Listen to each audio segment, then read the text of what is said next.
하나님께서는 오늘 하나님의 목장을 통해서 우리 베델교회 부흥을 허락해 주시라 믿습니다. 그 앞장을 서며 나아가는 영적인 전장에서 성봉에 서며 나아가는 우리 청지기, 우리 섬김이 다 되시기를 주님의 이름으로 축원합니다. 우리를 공격하는 많은 무리들 가운데 우리 청지기 섬김임과 제일 앞장서서 사살을 다 맞으시고 욕도 다 받으시고, 그래서 우리 목원들을 보호함으로 말미암아 우리 베델교회가 더욱더 하나됨으로 주님 앞에 칭찬받는 교회가 되기를 주님의 이름으로 축원합니다. 네, 다 아멘 하셨죠? 네, 제가 다 지켜봤습니다. 우리 청기진 성김이 더욱더 누구보다도 하나님 앞에 헌신하며 또 굳은 일, 또 힘든 일 잘 감당함으로, 또 무엇보다 사람에게 우리가 보이려고 하는 게 아니지 않습니까? 하나님 앞에 칭찬받고 언젠가 하나님께서 우리를 부르실 텐데 그 나라 갈 때 잘했다고, 그렇게 해서 정말 고맙다고, 그렇게 우리가 칭찬을 받아야 되지 않겠습니까? 그래서 그 일에 정말로 앞장서며 나아가는, 먼저는 제가 그리고 우리 청지기 성김이 다 되시길 주님을 축원합니다. 네, 우리 누가복음 15장의 말씀을 보았는데, 이 누가복음 15장에서는 세 가지의 비유의 말씀이 나옵니다. 잃어버린 양 한 마리의 비유, 잃어버린 드라크마의 비유, 그리고 우리가 잘 알고 있는 우리 돌아온 탕자라고 하죠. 잃어버린 아들의 비유가 나옵니다. 이 세 개의 비유는 모두 15장 1절과 2절의 말씀 때문에 길게 예수님께서 세 가지의 비유를 연속적으로 주셨죠. 15장 1절과 2절의 말씀을 보면 이 세리와 죄인들이 예수님의 말씀을 들으러 가까이 나오는 것을 보고 이 바리새인과 서기관들이 못마땅해 한 겁니다. 그래서 이 바리새인과 서기관들이 수군거려 이르되 이 사람이 죄인을 영접하고 음식을 같이 먹는다 하더라. 죄인들과 함께 식사하신 예수님을 향하여 불평하고 비판하고 정죄하였기 때문에 이것을 너무나 잘 아시는 예수님께서 바리새인과 서기관들을 좀 들으라고 이 세 개의 비유를 연속적으로 말씀하고 있습니다. 우리가 살펴보니 그 돌아온 탕자, 세 가지의 비유 가운데 마지막으로 나오는 이 돌아온 탕자, 잃어버린 아들의 비유는 다른 비유들과 달리 굉장히 긴 스토리로 되어 있습니다. 그래서 무엇보다 더 자세하게 더 어떤 메시지가 있는지 서기관과 바리새인들에게 가르쳐 주시기 위함이죠. 그래서 이 세 번째 비유인 우리가 읽은 본문의 말씀, 우리 상반부는 잃어버린 아들이 주인에게, 아버지에게 유산을 받고 머나먼 길을 떠나서 다 탕진하게 됐죠. 허랑방탕한 그런 생활들을 다 하여서. 근데 그 머나먼 날에서 이제 깨달았다는 겁니다. 내가 하나님과 아버지에게 죄를 지었구나. 그래서 그걸 깨닫고 이제 아버지에게 돌아오지요. 아버지에게 돌아온 다음에 아버지가 기쁨으로 맞이합니다. 기쁨으로 맞이하고 일하다가 돌아오는 이 큰아들이 이것을 이제 목격하게 된다는 거죠. 그래서 이 본문에 우리가 읽은 말씀은 크게 세 개의 단락으로 나눠져 있습니다. 25절부터 27절까지는 큰아들이 등장하여서 종에게 무슨 일이냐고, 그래서 자초지종의 설명을 듣게 됩니다. 28절부터 30절까지는 화가 난 큰아들의 모습과 그 왜 화가 났는지 그 이유를 설명하고, 마지막 31절과 32절은 화가 난 아들에게 아버지의 마음이 어떠한지, 하나님의 마음이 어떠한지 그 마음을 보여주시고 본문을 마무리하고 있습니다. 첫 번째 단락이 25절부터 27절까지의 말씀을 보면, 25절에 맏아들은 밭에서 일하다가 집에 가까이 왔을 때 풍악과 춤추는 소리를 듣고 라고 되어 있습니다. 맏아들은 오늘도 변함없이 늘 그랬던 것처럼 밭에서 일하고 돌아온 거예요. 성실한 모습으로 밭에서 일하고 집으로 돌아왔는데, 이러한 성품을 가진 형님은 둘째 이 동생에 대한 성품과 성향을 이해할 수가 없는 거죠. 도대체 이해할 수가 없는 거죠. 성품이 성실하고 맡은 일에 최선을 다하고 늘 그렇지 성실하게 잘했던, 근데 이 둘째 이 동생은, 둘째 아들은 그런 성격과 정반대의 성격이라는 거죠. 아버지에게 유산을 다 받아가지고 환전해가지고 먼 나라 가가지고 허랑방탕하게 한순간에 다 쓰고, 그런 성격하고 반대입니다. 도저히 이 형은 이 둘째 아들, 자신의 동생을 전혀 이해할 수 없는 사람으로 또 비춰지고 있습니다. 마찬가지로 이 형은 바리새인과 서기관들을 대변하는 인물이기 때문에 더욱이 세리와 같은 동생, 죄인과 같은 동생을 이해할 수가 없는 것이죠. 이어서 말씀을 보면 집에 가까이 왔을 때 풍악과 춤추는 소리가 들렸다라고 합니다. 이 풍악이라고 하는 것은 음악을 연주하는 밴드가 있었다라는 겁니다. 춤추는 소리라고 하는 것은 직업적으로 춤을 추는 사람들이나 노래하는 사람들이 있었다라는 겁니다. 그러니까 보통의 잔치가 아닙니다. 보통의 잔치, 그냥 음식을 차려놓고 손님도 오죠, 그런 잔치가 아니라 정말 성대한 동네 잔치를 벌이고 있다라는 겁니다. 그래서 당황한 모습이 역력한 큰아들은 26절에 종을 불러서 집에 무슨 일이 있기에 이렇게 큰 잔치를 벌이고 있느냐라고 물었습니다. 종이 27절의 말씀으로 대답을 하는데, 우리 한번 27절의 말씀을 우리 한번 같이 함께 읽어보겠습니다. 당신의 동생이 돌아왔음에 당신의 아버지가 건강한 그를 다시 맞아들이게 되므로 살찐 송아지를 잡았나이다. 아멘. 종의 말을 유심히 한번 잘 살펴보면 이 둘째 아들이 자신의 잘못을 반성하고 뉘우치고 회개한 이런 말씀이 없어요. 그냥 단순히 건강하게 돌아온, 건강한 그를 다시 맞아들이게 되므로 잔치를 베풀고 있다라고 설명하고 있습니다. 근데 그렇다고 하여서 이 둘째 아들이 자신의 잘못을 뉘우치거나 반성하지 않거나 그렇지 않다라는 것이죠. 둘째 아들은 18절과 21절의 말씀으로 하늘과 아버지께 죄를 지었다. 그리고 21절에서는 직접적으로 아버지에게 그렇게 고백을 합니다. 아버지, 제가 하나님과 아버지에게 죄를 지었습니다. 실질적으로 아버지께도 그렇게 고백을 하죠. 그런데 왜 종이 당신의 동생이 건강하게 돌아왔기 때문에 잔치를 베풀고 있습니다 라고 왜 이렇게 얘기했냐라는 겁니다. 좀 형한테 좀 팩트를 조금 더 자세히 좀 설명해서 당신의 동생이 정말 뉘우치고 회개하고 눈물 흘리고 좀 이렇게 얘기해주면 큰아들이 조금 화가 좀 덜 났을 텐데 건강하게 돌아와서 잔치를 베푸고 있습니다. 더 화가 난다는 거죠. 근데 왜 종이 이렇게 말을 했냐라는 것은 아마도 생각하기에는 둘째 아들이 자신의 잘못을 뉘우치고 용서를 구하는 행동보다 아무런 조건 없이 아들을 맞이한 아버지의 사랑이 더욱더 놀랍고 컸기 때문입니다. 그것을 종이 바라본 거예요. 둘째 아들 잘못했습니다 라고 하는 말보다 아버지가 이 아들을 맞이하는 사랑이 너무나 큰 겁니다. 아들이 채 돌아오기도 전에 멀리 서서 문 밖에서 아들이 언제나 돌아올까 그렇게 애타게 기다리고 있는데 아버지가 먼저 본 거예요. 아들인 것 같아서. 걸어갑니까? 아니요, 달려갑니다. 아들에게 달려가가지고 와들짝 껴안았습니다. 아무 말이 필요 없는 거예요. 아버지, 제가 이렇게 잘못했고요. 그런 말이 필요 없는 겁니다. 우리도 그렇지요. 아버지께 우리가 잘못하고 우리가 죄짓고 또 죄짓고 우리 연약한 모습이 있고 부족한 모습이 있다 하더라도 아버지께 돌아와서 주님, 우리를 긍휼히 여겨주십시오. 그 한마디면 되는 겁니다. 놀라운 아버지의 사랑입니다. 오늘 담임 목사님께서도 우리는 죽을 수밖에 없는 죄인입니다.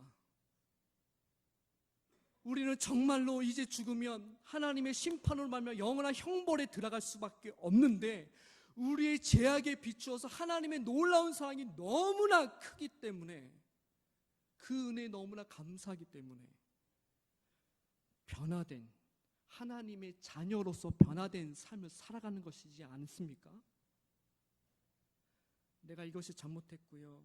고쳐야지. 내가 또 잘못했네. 고쳐야지. 그렇게 정죄받고 지적질 당하고 비판당하고 그렇게 해서 우리의 삶이 변화되는 것이 아니라 그것에 비해 한없는 하나님의 사랑, 이것을 깨닫는 사람이 하나님의 자존감, 정체성이 건강한 하나님의 자녀로 성숙하며 나아갈 수가 있습니다. 하나님의 사랑을 온전히 느끼지 못하는 사람은 계속 지적질하는 거예요. 내가 그러한 사랑을 못 느꼈기 때문에 그렇습니다.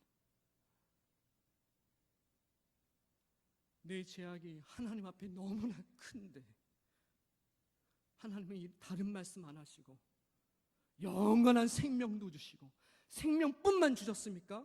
여러분 안에 누가 계십니까? 전능하신 성령님이 우리와 내주하시고 계시지 않습니까? 생명 주신 것도 너무나 감사한데 전능하신 하나님께서 내주하고 있다는 겁니다. 아픔의 소리 하나님께서 다 들어주시고 고민하고 염려하는 거 이미 하나님께서 내주하심으로 말미암아 다 알고 있고 위로하고 함께하고 걸어가고 있다는 겁니다. 얼마나 감사합니까? 그러면 다른 형제 자매들 우리가 어떻게 바라봐야 됩니까? 우리가 어떻게 그들을 우리가 용납하고 이해해야 되겠습니까?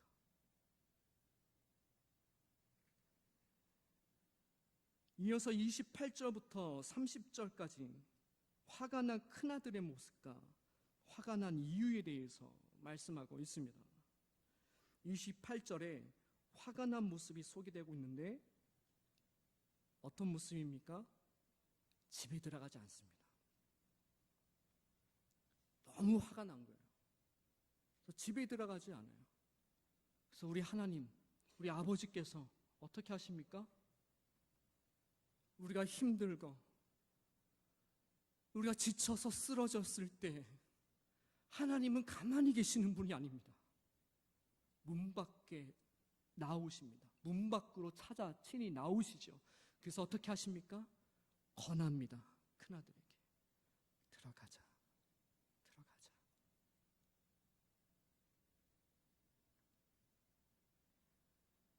이처럼 하나님은 분노와 상처로 문 밖에 있는 아들에게 먼저 다가가셨습니다. 방탕한 삶을 뉘우치고 집에 돌아오는 둘째 아들에게도 하나님은 문 밖에 나가서 먼저 아들을 기다리시는 분이십니다. 이 시간 하나님께서 우리에게 말씀하여 주시고 평안함을 주시고 염려하지 말라 말씀하시고 살아갈 힘을 더하여 주십니다. 선택은 누구에게 있습니까? 우리에게 있습니다. 내주하시는 성령님께서는 우리에게 위로하여 주시고 문 밖에 나아가 함께 가자 위로하여 주시고 소망을 주시고 힘을 더하여 주시고 평안함을 주십니다. 선택은 누가 해야 됩니까? 우리가 믿음으로 결단하며 하나님, 우리가 믿음으로 결단하며 평안함과 살아갈 소망과 힘을 가지고 우리가 살아가며 나아가겠습니다.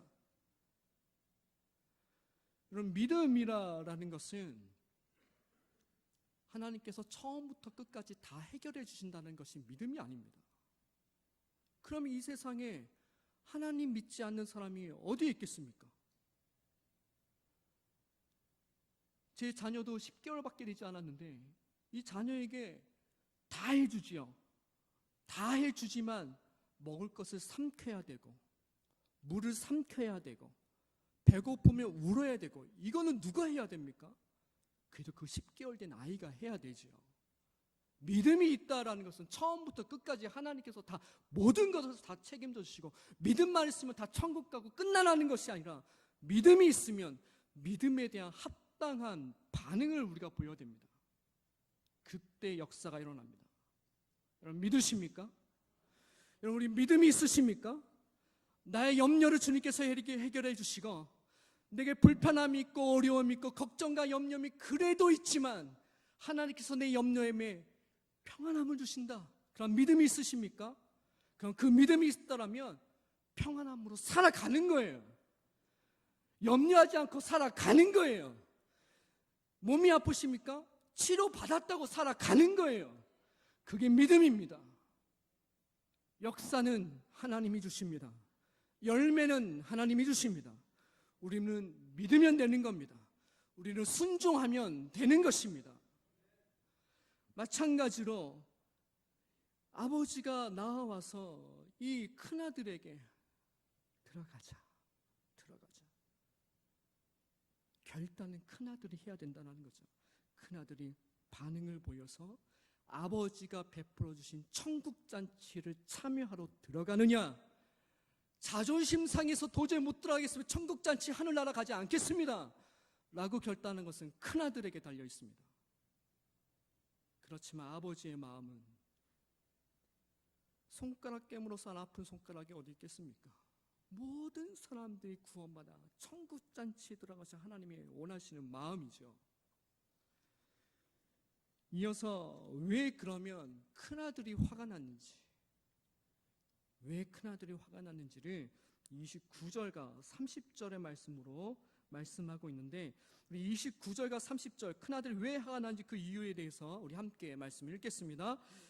내가 여러 해 아버지를 섬겨 명을 어김이 없거늘 내게는 염소 새끼라도 주어 나와 내 벗으로 즐기게 하신 일이 없더니 아버지의 살림을 창녀들과 삼켜버린 이 아들이 돌아오매 이를 위하여 살찐 송아지를 잡으셨나이다. 큰아들의 말을 들어보면 조금 섭섭할 만하지요. 조금 섭섭할 만합니다. 바리새인으로서 서기관으로서 자신들은 여러 해 동안 하나님을 섬겼다라는 겁니다.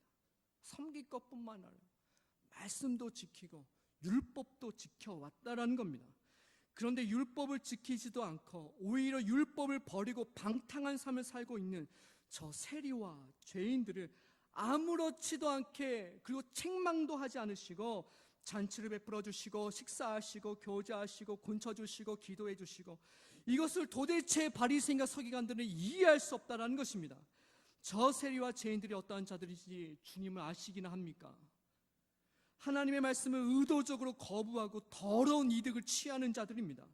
수단과 방법을 가리지 않고 세금을 걷어들이고 세금 낼 돈이 없으며 자녀들을 잡아다가 노예로 팔아먹는 인간도 아닌 그런 세리들입니다. 세상과 버타기 위하여서 하나님을 거절하고 율법을 버린 그들을 우리가 어떻게 이해할 수 있습니까? 주님께서도 율법이 무엇인지 아시지 않겠습니까? 신앙적으로 율법은 중요한 의미를 갖지만 율법은 유대 사회의 근간을 이루고 있는 기준과도 같은 것입니다.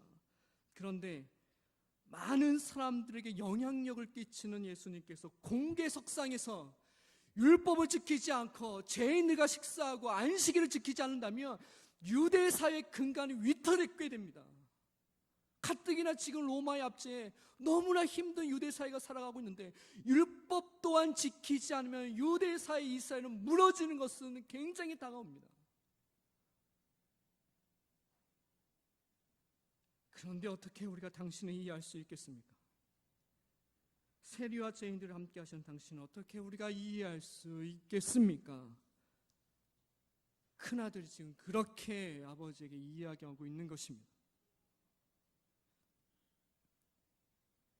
그래서 31절과 32절로 큰아들에게 아버지의 마음이 어떠한지, 아버지의 마음을 큰아들에게 말씀하고 있습니다.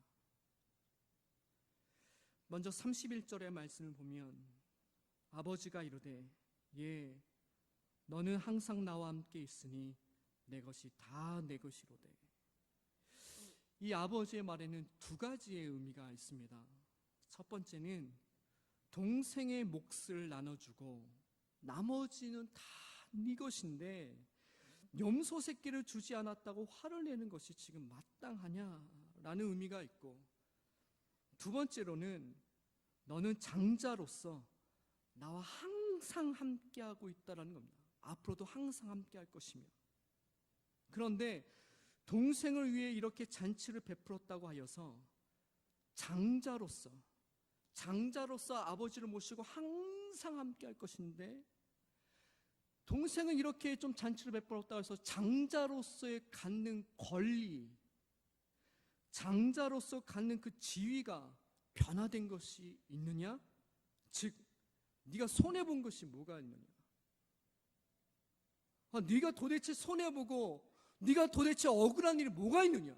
네 몫은 이미 남겨져 있고 너는 장자이기 때문에 더 많은 몫을 받을 것이고 나와 함께 할 것이고 네가 손해될 게 뭐가 있느냐라는 겁니다.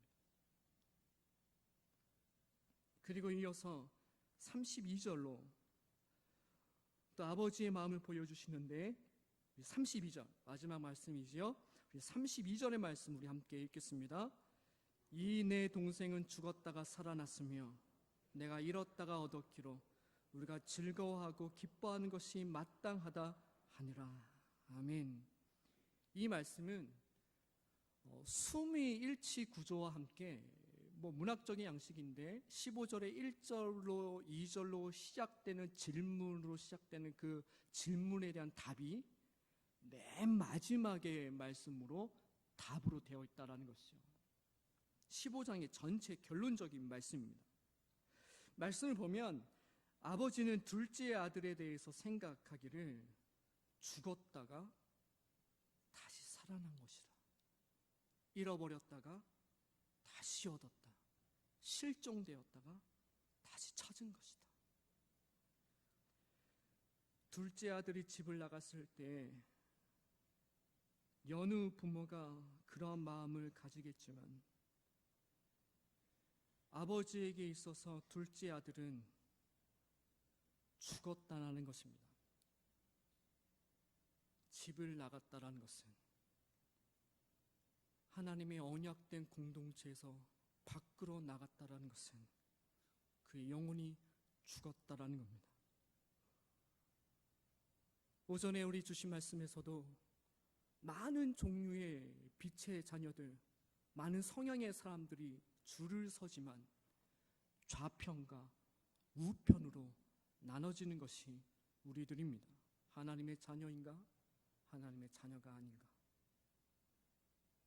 집을 나간 둘째 아들은 하나님에게 있어 죽었다라는 겁니다. 집을 나간 아들 때문에 아버지는 큰 상실과 상처로 하루하루가 큰 고통의 시간들이었습니다. 아버지는 그렇게 둘째 아들을 가슴에 묻고 지내왔습니다. 그런데 죽었다고 생각했던 아들이 스스로 회개하며 하나님께로 돌아왔습니다. 죽었던 아들이 살아난 것입니다. 얼마나 기쁜 일이겠습니까? 동네 잔치를 하지 않을 수 없는 것입니다. 아버지에게 천국의 기쁨이 임하게 된 것입니다. 이런 아버지의 마음을 조금이라도 헤아렸다면 아버지를 아프게 하고 상처를 준 동생이 믿고 싫겠지만 적어도 이런 아버지 하나님의 마음을 알았더라면 아버지께서 왜 이토록 기뻐하는지 이해할 수 있었을 것입니다. 저는 본문의 말씀을 묵상하면서 우리의 삶 가운데 적용하며 생활하는 것은 나는 어떠한가? 우리들은 어떠합니까?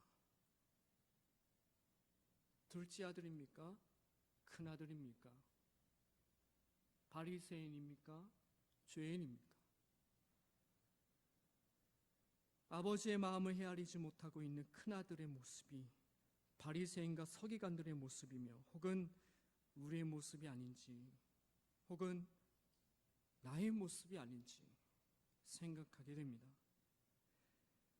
아버지는 집 나간 아들을 가슴에 묻었습니다. 죽은 줄로 알고 있었으며 잃어버렸다라는 생각 때문입니다. 자녀를 잃어버린 부모님의 마음을 저는 잘 모릅니다. 그러나 신방을 하다 보면 그런 부모님들을 간혹 만나게 됩니다. 이런저런 삶의 이야기를 하다가 방 안에 있는 가족 사진이 있기에 자녀들이 있으시네요. 그 한마디에 아무 말씀하지 않는 권사님을 기억합니다.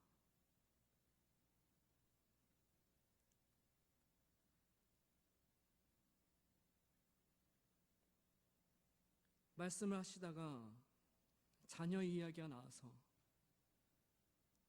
눈에 초점이 없으시고 텅 빈 가슴이 저에게도 느껴지는 기억이 됩니다. 하물며 하늘 아버지께서도 그렇지 않으시겠습니까?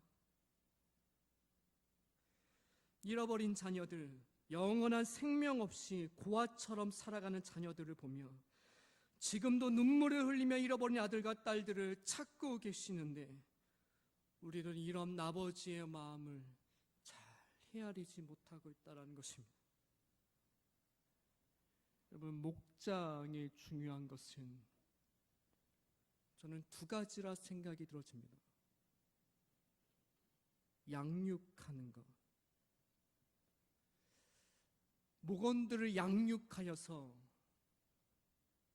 하나님의 말씀으로 양육하여서 또 기도하여서 함께 이 양떼를 또 이 목원들을 이끌며 나아갈 때 우리가 이 양육을 통하여서 우리가 무엇을 바라봐야 됩니까?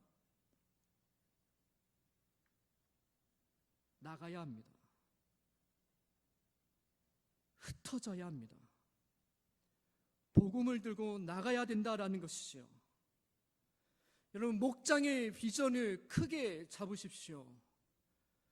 우리 목장을 통하여서 우리 목원들이 지금은 조금 연약하고 부족하지만 내 목원들을 통해서 하나님의 일꾼이 나올 수 있도록 도와주시고 하나님의 비전을 품고 살아갈 수 있는 우리 목원들 될 수 있도록 도와주시고 목원들을 통해서 목장이 되고 목장을 통해서 사역자가 되고 사역자를 통해서 제자가 될 수 있도록 하나님 인도하여 달라고. 그래서 아버지의 마음을 시원케 할 수 있는 우리 목장이 될 수 있도록 이것을 우리는 기도하며 이것을 우리가 마음에 품고 비전을 품고 나아가야 됩니다.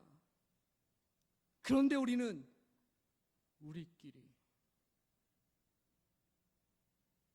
목사님, 저희들 너무나 팀워크가 좋아서요. 세 가족 오면 잘 우리는 적응할 수가 없어요. 이게 목장입니까? 그리스도인들은 흩어지는 것입니다. 우리끼리가 아닙니다. 여러분, 우리 교회가 한국 교회가 왜 이렇게 많은 세상 사람들에게 질타를 받고 있습니까? 고인물이기 때문에 그렇습니다. 나가지 않는다는 거죠. 선교에 대해서, 복음을 전하는 것에 대해서, 세상이 지금 어떻게 돌아가고 있는지에 대해서 우리끼리, 그러니까 너무나 말이 많은 거예요. 여러분, 군대 조직도 어디가 말이 많은지 아십니까? 사고가 어디에 많이 나지 않습니까? 전방이요? 그렇지 않습니다. 후방이 더 많은 사고가 일어납니다. 전방은 북한 애들 지금 보는 것도 지금 복하는 거예요.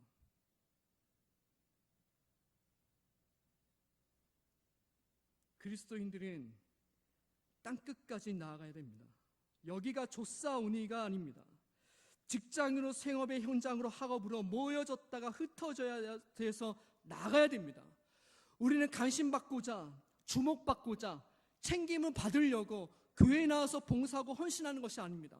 봉사하고 헌신을 통해서 주목받고자 조금 관심을 좀 보이고자, 언제까지 어린아이처럼 그렇게 있을 것입니까?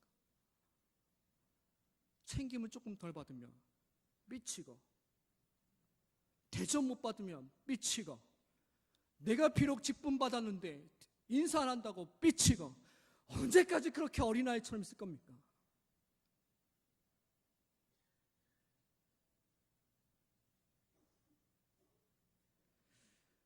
여러분, 놀라지 마십시오.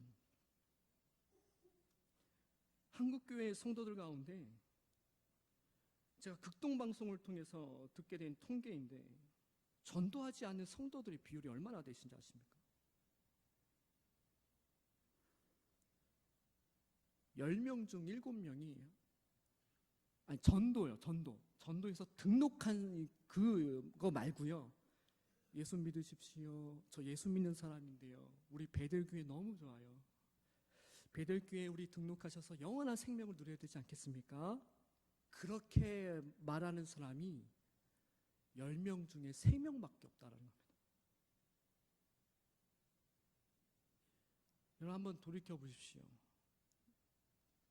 이웃에게, 직장 동료 선후배들에게 예수 믿으라고, 예수 믿어서 영원한 생명 소유하시라고 전도하셨습니까?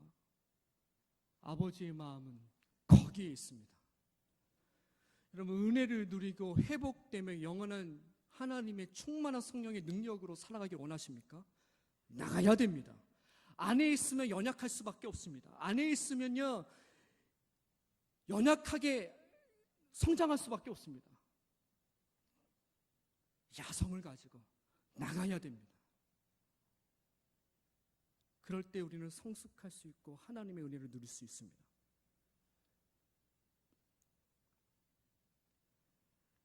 한편으로 또한 생각하며 되는 것은 본문의 말씀을 통해서 형은 아무런 책임이 없는가? 정말 형으로서 아무런 책임이 없는가? 라는 것입니다. 동생이 방탕하게 생활하려고 아버지의 유산을 달라고 했을 때 형은 옆에서 동생을 회유하거나 만류하거나 하는 전혀 그런 행동을 하지 않았습니다. 동생이 남의 집에서 돼지를 칠 때 먹을 것이 없어서 낭망하고 있을 때 형은 뭐 했냐는 것입니다. 물론 거리가 멀어서 소식이 잘 오고 갈 수 없었겠지만 형은 형으로서의 동생의 소식을 궁금해하며 종종 연락을 취하며 아버지께 동생이 어떻게 살아가고 있다고 말해줘야 되고, 당연히 형제로서의 도리가 아닙니까? 그런 행동이 전혀 나타나지 않습니다. 아버지는 잃어버린 아들로 인하여 애가탐이 아파하고 있는데, 서기관과 바리새인들은, 이 큰아들은 여러 해 동안 아버지를 섬기고 아버지의 말씀을 어긴 적이 없습니다.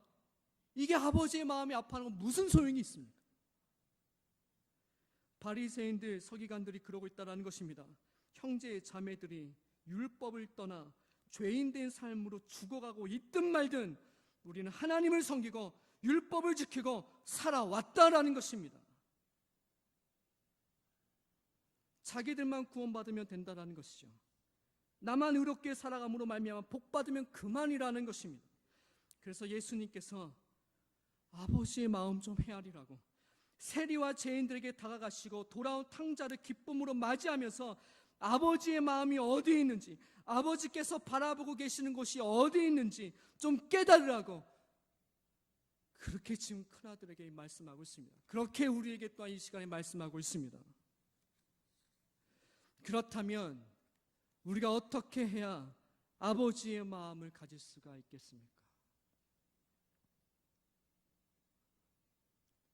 32절의 말씀을 보면 이내 동생은 죽었다가 살아났으며 내가 잃었다가 얻었기로. 여기서 아버지는 둘째 아들을 향하여 너라는 표현을 굳이 사용하므로 너의 동생이라는 것을 강조하고 있습니다.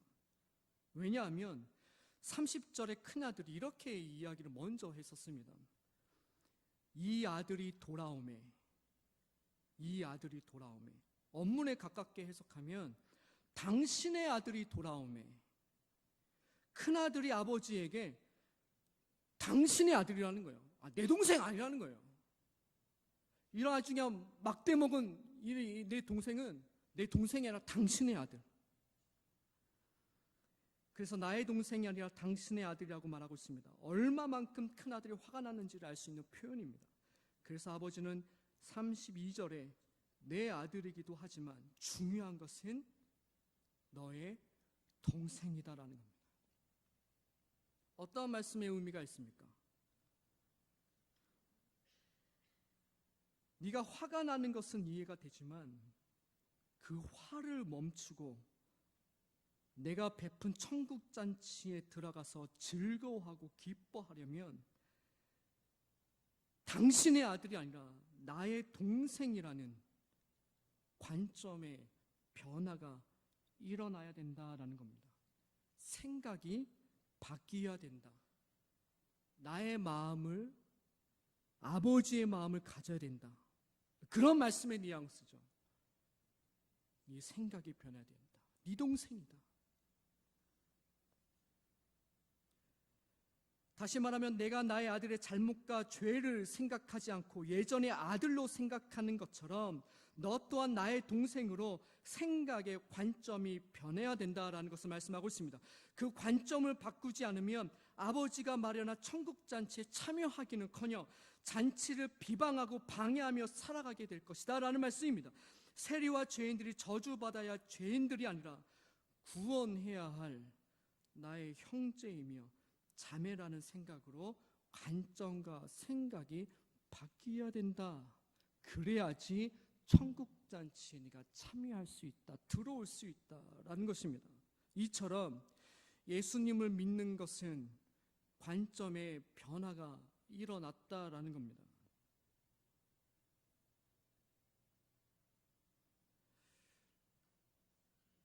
제가 아는 장로님, 시간이 되면 아내와 함께 여행을 자주 다닙니다. 그거 자신의 그런 시간을 할애하고 또 하는 것 때문에 누가 뭐라 할 수 있는 것이 아니죠. 근데 조금 한편으로는 제게 말하지 못한 좀 아쉬움이 있는 겁니다. 저렇게 하나님께서 여유롭게 해주신 이유가 있을 텐데 어떻게 틈만 나면은 이렇게 나가시고, 근데 좀 그런 불편함이 제게 있었던, 근데 차마 장로님이라서 말씀을 못하고 참 불편한 마음이 있었어요. 근데 어느 순간에 그 장로님이 이야기를 하시더라고요. 먼저 그렇게 이야기하시더라고요. 이제는 여행을 할 때는 다르게 해야 될 것 같습니다. 왜요, 장로님? 유익이 없어요. 재미가 없어요.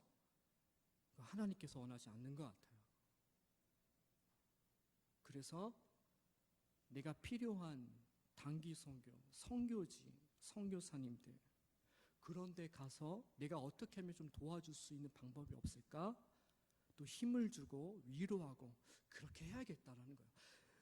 유럽도 가보고 아메리카도 가보고 아프리카도 다 가봤는데 이 기쁨이 없다라는 거예요. 평안이 없다라는 거예요. 그래서 생각이 바뀌었다라는 겁니다. 예수 믿는다는 것은 생각이 바뀌는 겁니다.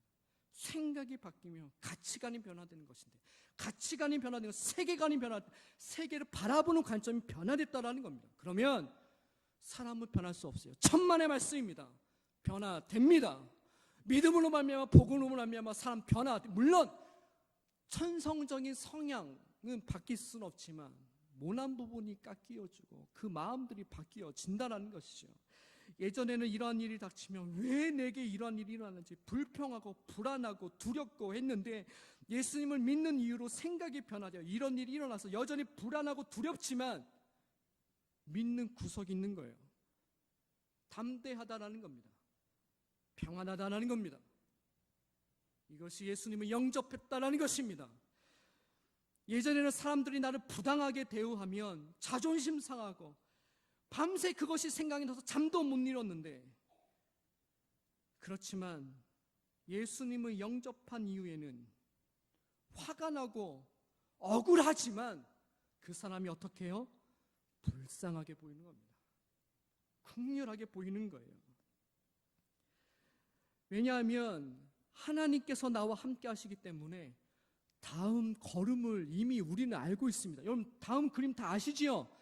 나를 해코지하고 부당하게 대우하고 내가 이미 갚지 않아도, 원수를 내가 이미 갚지 않아도 하나님께서 다 알아서 그 스텝을, 그 다음 걸음을 인도해 주신다는 겁니다.